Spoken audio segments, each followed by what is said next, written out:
I really love him, but I don't fancy him anymore, because it's such a big issue now. I think we're not genetically built to have long-lasting relationships that are also high in sex. You know, we're basically fighting Mother Nature, because she's got no need. Once you're with your partner for a certain period of time, you know, we're genetically built that they think the sex has done its function. You know, if you haven't had kids by then, you're probably not going to have any. If you do have kids, you know, you've already done your function, because of course, you know, the whole point of a sex drive is population. We're there to populate the earth. So once you've had kids, or you've been, you know, Mother Nature thinks, well, obviously she's not interested, she couldn't care less if you never have great sex again. So we're actually going against nature to want to have somebody that we love and have great sex with, because interestingly also, the two hormones that are responsible for love and sex fight each other. You know, we think love and sex are great bedfellows. They're not.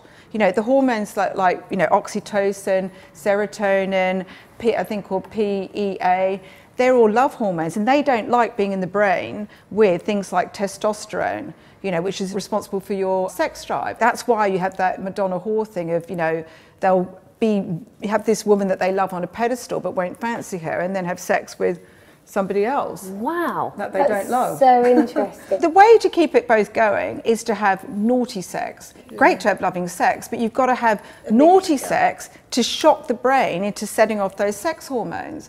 So the naughtier the sex that you have, and I'm not talking about sex with other people, but just pushing your comfort zone so that your brain goes, oh, I haven't tried that before. And it goes, oh, okay, this is the first time. And Mother Nature thinks, okay, this must be with somebody new. You're tricking her, basically. But once you get to the point where you're so in love with your partner and you've got kids and it becomes almost like a functional relationship, it's very hard to turn around and say, actually, honey, I really want you to dress up as Superman, isn't it? It's very hard to say that after, you know, can you pick up the kids from karate practice? It's sort of weird. And we as a society need to be talking about sex more and how to do things. And that's one reason why I really like doing Sex Talk, is because there's lots of sex information out there and there's lots of books on sex, but you know, we're now in an age where everybody wants to see everything.